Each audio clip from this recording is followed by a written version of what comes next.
Alright, so now I wanted to do a video here about why you might not like Ilia Topuria. Dare I say even hate Ilia Topuria. Now, while I was on that bandwagon for a long time, especially after his second last fight, kind of come around to the guy. And now I do really like him. But we do have to get into some reasons, kind of air out the community, and figure out why we don't like Ilia, or as I should say, you don't like Ilia, because let's be real here, but yeah, with that being said, let's just get into some reasons here.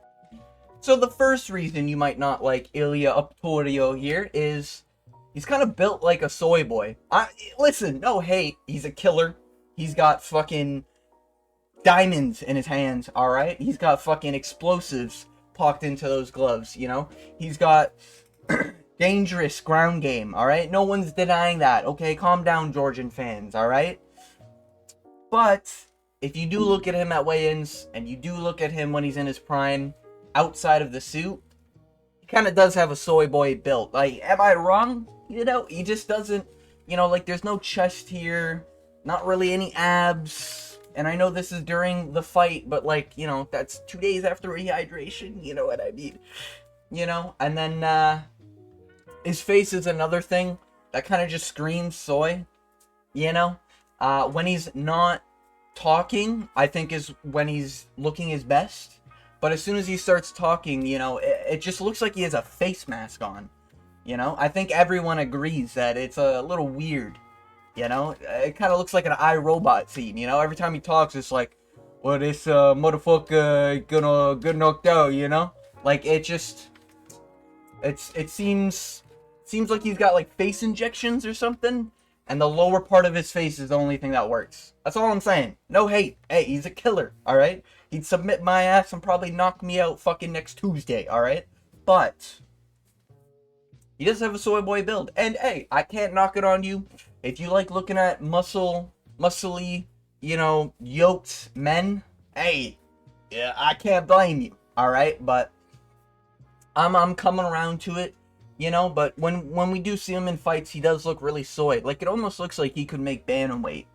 You know what I mean? It's just looking a little off, and when we look at a true Chad, like a Volkanovski here, even a Max Holloway, when we look at these guys, right, you got the hairy chest, you got the puffed out torso, you got the traps going, like, great shoulder definition, you got the arms, just Ilia Uptorio, he doesn't have it, he just doesn't have that build. And hey, sometimes God gives you a debuff, and I guess for Ilia, it was his build, and it is what it is. It's not too bad.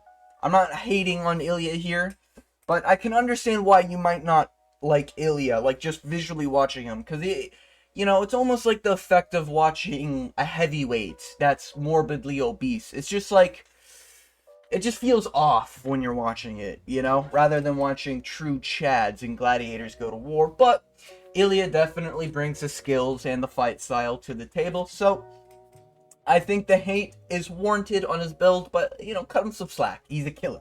Alright, but moving on to the next reason here, and that would be, of course, he knocked out your favorite fighter. Now listen, Australian and Max Holloway fans, virtually the whole fighting organization, I completely understand you, and I'm with you, alright? Watching the dad of the community, Volkanovski, get knocked out like that is, it's a haunting memory, to say the least of it. And then him also knocking out Max Holloway for his first time in his career during prime Max Holloway era is also just another nail in the coffin, shall we say. It's terrible. It's a terrible fate, I wouldn't wish it upon my worst enemy to watch basically his two male parental figures get knocked out back to back.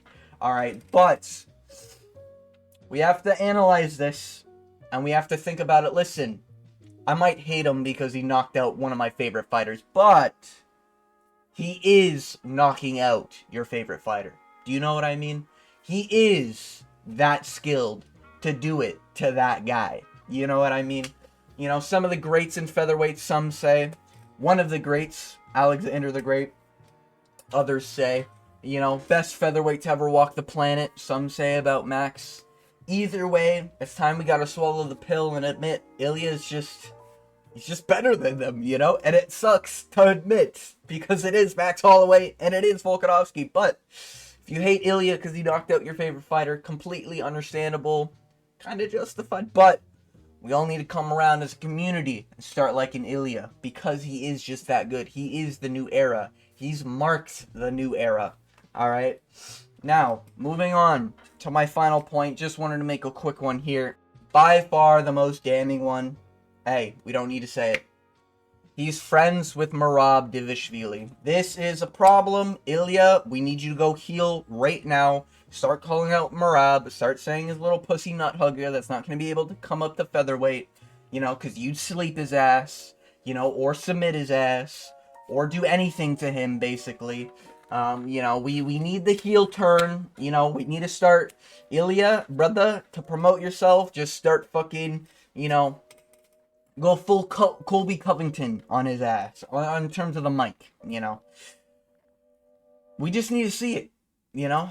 Being friends with Merab Dvalishvili is automatically like an instant minus 1,000 aura. It does suck. Now, because Ilia does have the highest aura in the entire UFC, literally over 1 million, it doesn't hurt him that much, so... I think we should come around to it and just accept the fact. This is almost like an Israel Adesanya is in the same sort of fight camp with Dan Hooker and Volkanovski back when, you know, they were in their primes. Now, Dan Hooker is one of my favorite fighters. He's an absolute beast. He goes to war in every fight and he makes it an absolute scrap. And then you have, obviously, Volkanovski the Great back when he was champion. Now, obviously, Israel being there, the doggy diddler, nobody wants him, you know.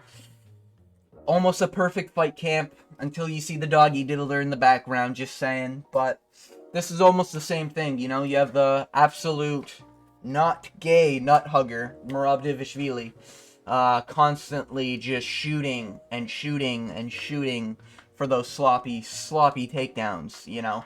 Not to be confused with his sloppy seconds. Hey, you know, just saying. But, yeah, I think it needs to be said, you know. I think we all know, actually, that Merab Dvalishvili is slowly bringing Ilia down. And I do think if Ilia ever loses, it will be because of Merab's fault. He'll just be in the presence. He'll be somewhere in the crowd. And that'll just take away the aura. He'll just suck in that aura. Just the negative aura that Merab brings to every single friendship. It does suck, but... it is what it is. This also means that Merab will never move up, which makes bantamweight just that much more boring. But it is what it is. Now, Ilia, I've got nothing but respect for the man. He did knock out 2 of the featherweight goats, other than Jose Aldo, of course. But I kind of just want to make this fun little goofy video, kind of, you know, seeing how people might not like Ilia during this time period. You know, and it's completely justified. I completely understand. But we need to come around to Ilia. He is an absolute killer and a warrior in there. You know, his grappling is to the level where he could literally just nut hug Max Holloway. But unlike Merab Dvalishvili, he actually has some fucking testicles, and he decides to strike on the feet. You know, and he knocks out Max Holloway. So, that being said, just want to make this fun little video. Yeah, nothing but respect for Ilia. I'm an Ilia fan now. Top 15 fighters, alright? We're not going to give him too much credit here, okay? We need to see where he goes, you know? He did beat 2 old featherweights, you know? Realistically speaking here, guys, alright? But yeah, with all that being said, just want to make this fun little goofy video. If you watched to the end, I want to thank you for watching. And as always, I hope you have a good day.